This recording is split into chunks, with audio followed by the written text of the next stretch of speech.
After supervised learning, the most widely used form of machine learning is unsupervised learning. Let's take a look at what that means.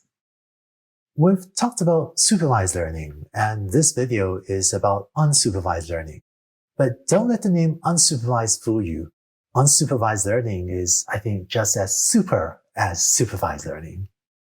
When we're looking at supervised learning in the last video, recall that it looks something like this. In the case of a classification problem, each example was associated with an output label Y, such as benign or malignant, designated by the O's and crosses.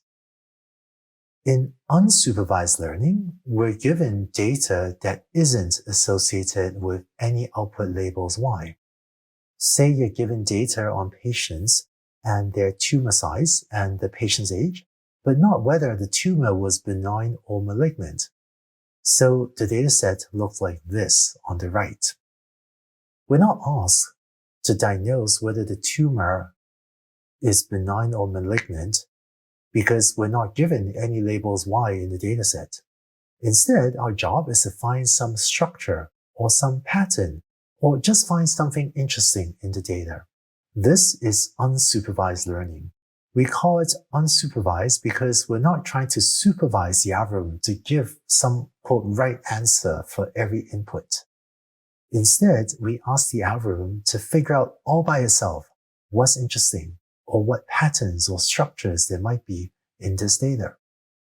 With this particular dataset, an unsupervised learning algorithm might decide that the data can be assigned to two different groups or two different clusters. And so it might decide that there's one cluster or group over here, and there's another cluster or group over here. This is a particular type of unsupervised learning called a clustering algorithm because it places the unlabeled data into different clusters. And this turns out to be used in many applications. For example, clustering is used in Google News. What Google News does is every day it goes and looks at hundreds of thousands of news articles on the internet and groups related stories together. For example, here's a sample from Google News where the headline of the top article is "Giant Panda Gives Birth to Rare Twin Cubs at Japan's Oldest Zoo."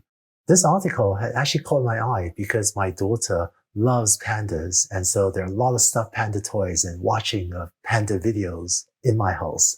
And looking at this, you might notice that below this are other related articles. Maybe from the headlines alone, you can start to guess what clustering might be doing. Notice that the word panda appears here, here, here, here, and here. And notice that the word twin also appears in all 5 articles.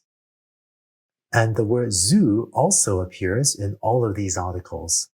So the clustering algorithm is finding articles out of all the hundreds of thousands of news articles on the internet that day, finding the articles that mention similar words and grouping them into clusters. Now, what's cool is that this clustering algorithm figures out on its own which words suggest that certain articles are in the same group. What I mean is there isn't an employee at Google News who's telling the algorithm to find articles that have the word panda and twins and zoo to put them into the same cluster. The news topics change every day, and there are so many news stories, it just isn't feasible to have people doing this every single day for all the topics the news covers. Instead, the algorithm has to figure out on its own, without supervision, what are the clusters of news articles today. So that's why this clustering algorithm is a type of unsupervised learning algorithm. Let's look at a second example of unsupervised learning applied to clustering genetic or DNA data. This image shows a picture of DNA microarray data. These look like tiny grids of a spreadsheet, and each tiny column represents the genetic or DNA activity of one person.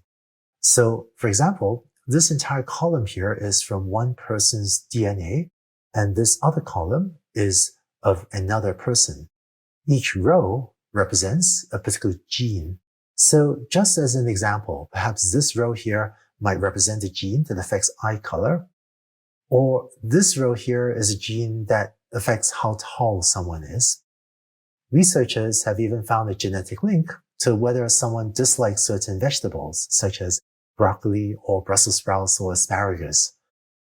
So next time someone asks you, why didn't you finish your salad? You can tell them, oh, maybe it's genetic. For DNA microarrays, the idea is to measure how much certain genes are expressed for each individual person. So these colors, red, green, gray, and so on, show the degree to which different individuals do or do not have a specific gene active. And what you can do is then run a clustering algorithm to group individuals into different categories or different types of people. Like maybe these individuals are grouped together, and let's just call this type 1. And these people are grouped into type 2. And these people are grouped as type 3. This is unsupervised learning because we're not telling the algorithm in advance that there is a type 1 person with certain characteristics or a type 2 person with certain characteristics. Instead, what we're saying is, here's a bunch of data. I don't know what the different types of people are, but can you automatically find structure in the data and automatically figure out what are the major types of individuals? Since we're not giving the algorithm the right answer for the examples in advance, this is unsupervised learning. Here's a third example. Many companies have huge databases of customer information. Given this data, can you automatically group your customers into different market segments so that you can more efficiently serve your customers? Concretely, the deeplearning.ai team did some research to better understand the deeplearning.ai community and why different individuals take these classes, subscribe to the Batch weekly newsletter, or attend our Pi&AI events. Let's visualize the deeplearning.ai community as this collection of people. Running clustering, that is market segmentation, found a few distinct groups of individuals. One group's primary motivation is seeking knowledge to grow their skills. Perhaps this is you, and if so, that's great. A second group's primary motivation is looking for a way to develop their career. Maybe you want to get a promotion or a new job or make some career progression. If this describes you, that's great too. And yet another group wants to stay updated on how AI impacts their field of work. Perhaps this is you. That's great too. This is a clustering that our team used to try to better serve our community as we're trying to figure out what are the major categories of learners in the deeplearning.ai community. So if any of these is your top motivation for learning, that's great, and I hope I'll be able to help you on your journey. Or in case this is you, and you want something totally different than the other three categories, that's fine too, and I want you to know I love you all the same. So to summarize, a clustering algorithm, which is a type of unsupervised learning algorithm, takes data without labels and tries to automatically group them into clusters. And so maybe the next time you see or think of a panda, maybe you think of clustering as well. And besides clustering, there are other types of unsupervised learning as well. Let's go on to the next video to take a look at some other types of unsupervised learning algorithms.